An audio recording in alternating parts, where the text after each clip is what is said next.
India गठबंधन की meeting के लिए दिल्ली में जुटने लगे विपक्षी नेता, क्या सीट शेयरिंग पर बनेगी बात या मचेगा घमासान?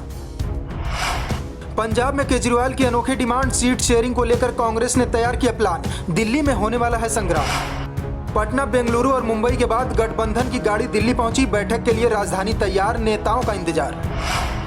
बिहार, बेंगलुरु और मुंबई के बाद अब इंडिया गठबंधन की गाड़ी दिल्ली पहुंच चुकी है। इन तीन जगहों पर बैठक होने के बाद अब दिल्ली में इंडिया गठबंधन की महाबैठक है। ये बैठक इसलिए भी अहम है क्योंकि लोकसभा चुनाव को देखते हुए सीट शेयरिंग और पीएम फेस के चेहरे को लेकर बैठक में चर्चा हो सकती है। देश की राजधानी दिल्ली में इंडिया गठबंधन के नेताओं की जुटान भी होने लगी है। बैठक के लिए एजेंडा तय कर लिया गया है, उन पर चर्चा के बाद अंतिम रूप दिया जाएगा। हालांकि माना जा रहा है कि सीटों का बंटवारा ही विपक्षी गठबंधन के लिए सबसे मुश्किल का काम है। गठबंधन में 2 दर्जन से अधिक दल शामिल है। बात बन गई तो कुछ और दलों को भी गठबंधन में शामिल किया जा सकता है, लेकिन बात बिगड़ गई तो यहीं पर गठबंधन खत्म हो सकता है। अब चलिए समझते हैं कि बात कहां और कैसे बिगड़ सकती है। कांग्रेस के लिए सीट शेयरिंग में पंजाब, उत्तर प्रदेश, बिहार और पश्चिम बंगाल बेहद अहम होने वाला है। पंजाब में अरविंद केजरीवाल, उत्तर प्रदेश में अखिलेश यादव और बिहार में नीतीश कुमार और पश्चिम बंगाल में ममता बनर्जी का राज है। यह दल अपने अपने प्रदेश में मजबूत हैं। बीजेपी की सीधे टक्कर इन्हीं दलों से होगी। अब बताते हैं कि सीट शेयरिंग फॉर्मूले में कहां पेंच फंसेगा।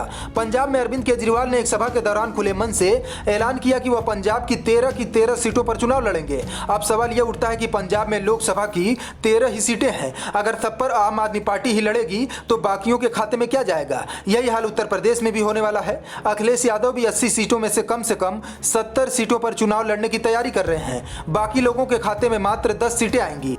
यही फॉर्मूला बिहार में भी लागू होगा। अब ऐसे में यही सवाल है कि कांग्रेस इन सभी दलों की बात मानेगी या नहीं। वैसे कांग्रेस ने सीट शेयरिंग फॉर्मूले को लेकर एक जबरदस्त प्लान तैयार किया है। अगर यह कारगर साबित होता है तो इंडिया गठबंधन के नेता भी इससे सहमत होंगे और गठबंधन और मजबूत होगा। महाराष्ट्र, बिहार, झारखंड, उत्तर प्रदेश, पंजाब और दिल्ली में लोकसभा की कुल 202 सीटें हैं, जहां कांग्रेस गठबंधन में है।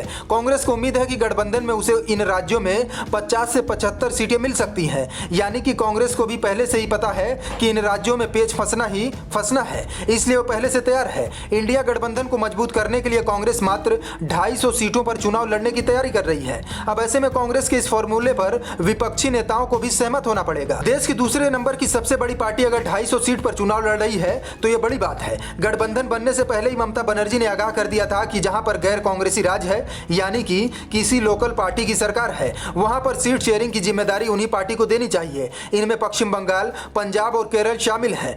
ममता बनर्जी का इरादा साफ है, इन तीनों राज्यों में उन्हीं को सीट शेयरिंग की जिम्मेदारी देनी पड़ेगी। इस बात पर भी कांग्रेस राजी हो गई है। ऐसा लग रहा है कि सीट शेयरिंग फॉर्मूले में ज्यादा पेंच नहीं फंसने वाला है। पेंच तो पीएम पद के चेहरे को लेकर फंसेगा।